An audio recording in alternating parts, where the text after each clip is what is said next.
Thank you so much, Nicole. Have any of you met someone who has Mosaic Trisomy 18? Not you, because I know you. Is there anyone else? Anyone at all? I guess we're pretty rare. As rare as doctors outside this room giving help to Trisomy 18 kids. That's why I'm so glad to be here, because you value life. I'd just like to share a little bit about myself. Oh, there, it works. When I was born, there was good news and there was bad news. The good news was my parents had a brand new baby boy, and they fell in love with me right away. Bad news was a social worker came up and says, I know he's probably not what you expected. To my mom, was like, just look at that cute face. I didn't even have a diagnosis. So, while other kids were walking, I did things a bit differently. Instead of walking, I did my famous log roll. I could get from one side of the room to the other side of the room in no time flat. I rolled so fast that I rolled down the stairs twice. My mom rushed me to the hospital and says, oh, Brandon has fallen down the stairs again. I am sure they're thinking, sure he fell down the stairs again, or did you just push him down the stairs? So people ask me, what happened to you? Did you fall on your head? I can say yes, actually, twice.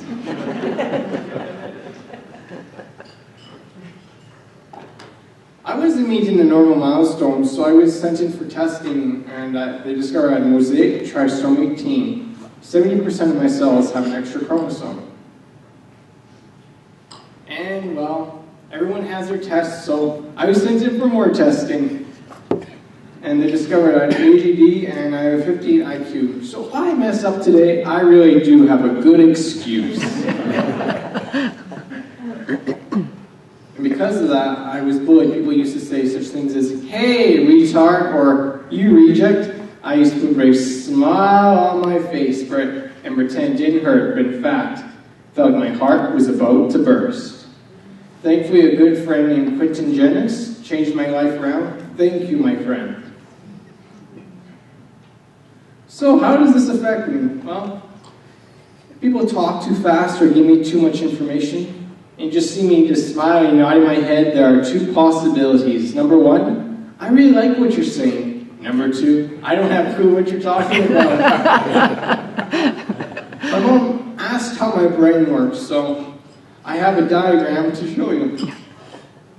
Normal people usually have puzzle pieces for their brain. Mine's a bit different. I have chess pieces, checker pieces, and battleship pieces. My friend on the Friday, Quentin, had to write a speech. It took him, just went out to the water park and we wrote it. 1 hour, probably finished. For me, there's a difference because of the brain thing. So it took me 4 or 5 days, almost every single day to study the speech for 4 or 5 hours, just 2 sentences, so I could actually memorize the speech and be prepared for today. But the harder the journey, the sweeter the victory. How I started this was watching a video called The World of a Trisomy Child, a world which decides who is worthy of medical treatment and life itself. And I wanted to be a voice for the voiceless, and so that's how it all started. Imagine if you were denied medical treatment because of your sexual orientation, gender, race, or religion. Wouldn't you be outraged? Unfortunately, this is a world of a trisomy 18 child. A world that decides who is worthy of medical treatment and life itself. And these are some attitudes toward trisomy 18. And this is on the neonatal research by Dr. John Yount. I'm just going to read the bottom one here. Some infants with trisomy 18 mosaicism have manifested some varying degree of personality development. The oldest surviving persons with the condition have reached the 2nd decade of life, while tube-fed, unresponsibly bedridden, and recurrently treated for infections. I won't even comment on this because apparently I have no personality. And these are some obstetrician attitudes toward trisomy 18. Trisomy 18 is a lethal abnormality, 84.5 strongly agree. Would this affect how obstetricians are treating their patients with this diagnosis? So Down syndrome life expectancy was in 1949 was 8 to 12 years old. Now it is 55 years old. Why is that? Well, medical intervention, and that's all we ask for trisomy 13 and 18. And some parents would like to some of the phrases that they were told by their doctors. No quality of life, or best interest of the child, which is code for just take the child home and let it die. Or they will live a life of suffering. Oh, there's nothing we can do. Well, the last one, I'll go a little bit into that, but not just right away. So this is a survey used from 332 parents, and I'll just read the first two. My child is a happy child, 91% agree. My child enriches our family life, 84% agree. So there's a big contrast with doctors think and what parents think. And so this is what is being used for trisomy 13 and 18 for medical textbooks and media and different articles. Would this affect parents who view their children or doctors doing treating patients? I was able to speak at the SOFT organization for trisomy. It was in Tacoma, Washington. The kids that you just saw, and we were just seeing right now, did all of the pictures we just saw. They were spending time loving each other and spending time with their parents. Why aren't these pictures shown? And older trisomy 18 kids, we hear a lot of them die before a year old. But why aren't these pictures showing that kids that do survive? I was able to do the pediatric grand rounds for at Alberta, University of Alberta, and the nurse came up to me and was in tears because she said she only held the trisomy teen babies and did nothing for them because that's how she was taught and did that over for 20 years. How sad. No survivors. I was doing a presentation on trisomy 18 and a parent came up to me and was shocked because she said her doctor told her that no one survives, and because of that she took the doctor's advice. And this one's, I had to advocate for a young girl, trisomy 18, because at the Children's Star Hospital, the cardiologist absolutely refused, saying that no trisomy 18 children survive. Well, that isn't true. All I have to look at is social media for trisomy 18 on the SOFT and see that kids are surviving heart operations.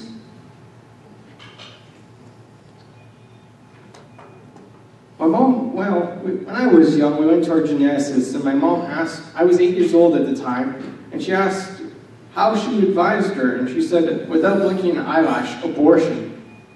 But then my mom says, you're advising me to kill Brian. But the geneticist said, yes, but statistics show.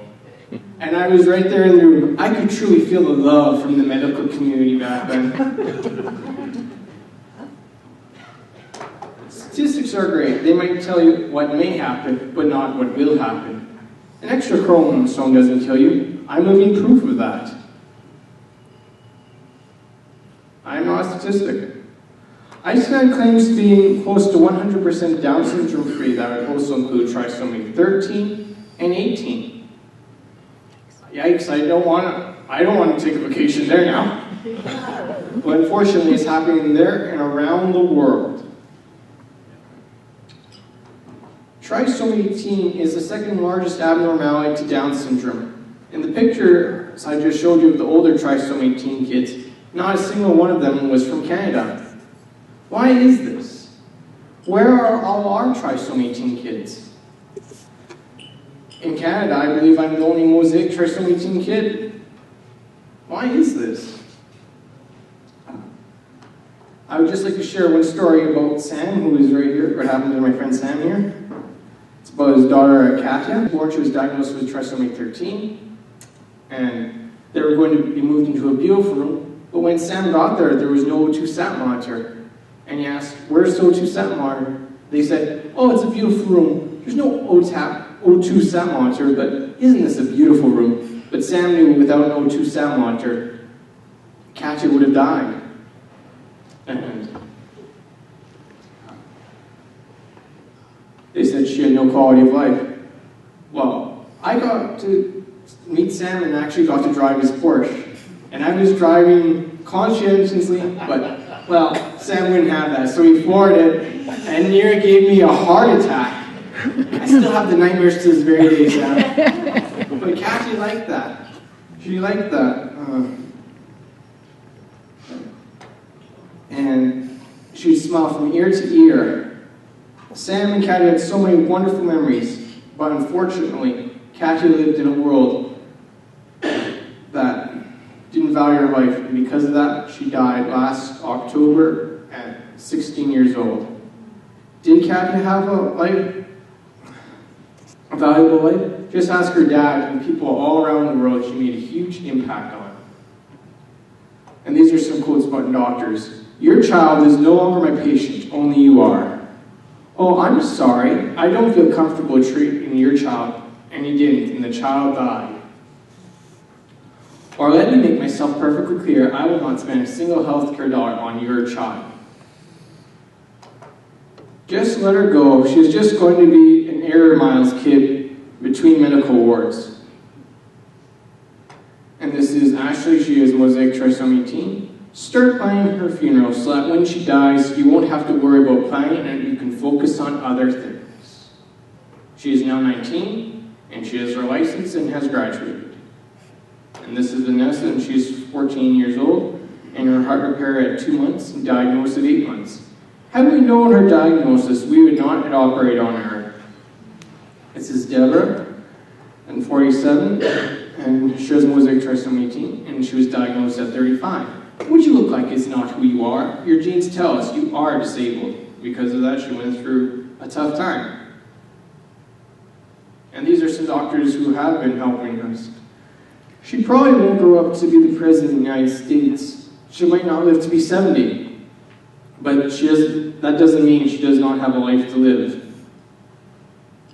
It's my job to ignore her trisomy teen and fix her heart. If a woman sometimes women will take a prenatal screening before a child is born, and if the doctors discover it is trisomy 13 or 18, they will highly advise the woman to abort or bully them into abortion. Well, if a child is born, if they need something as simple as oxygen, they refuse to give it. It seems like a lose-lose situation. And here I am, just standing in the middle. But once that diagnosis is trisomy 13 or 18, it seems like a death sentence. Does that mean in a generation or two, our trisomy 13, 18 kids will be extinct in a generation or two? And then I'd just like to end with these recommendations. Number 1, avoid using the words such as lethal anomaly or incompatible with life. Treat the symptoms, not the labels. And provide balanced and accurate information. I brought some resources. And we made lots. We made 2 copies, so everyone should be able to have one in the room. But if not, just email me and we'll send you an extra copy. And there's resources at the back. And there's resources at the back. And one last slide. As a doctor, you can make a huge impact on someone's life. But remember, you have a job outside, you have life to live outside of being a doctor. Be a friend to someone like Quentin did for me. You may never know how much that may impact someone's life as well.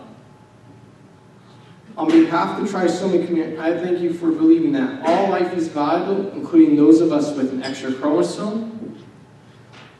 There's a lot we can learn from each other, isn't there? Please stand up for those of us with an extra chromosome before it is too late, because genetic discrimination is deadly. We all deserve a chance at life. May God bless you.